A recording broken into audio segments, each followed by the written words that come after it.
I'm Arpita Sarkar. I have done my Bachelor's of Science from Oxford College of Science, which is in Biochemistry, Biotechnology and Genetics. I am pursuing my Master's from Garden City University in Human and Molecular Genetics, which is located in Batara, Haldi.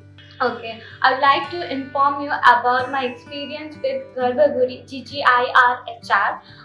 where we got to learn about many things like semen analysis and the equipments with which they have taught, and they have taken 15 sessions of ours in our campus only, from that we have selected. They have selected 15 students. Now we are going through some hands-on training which has been done in Garbhaguri only.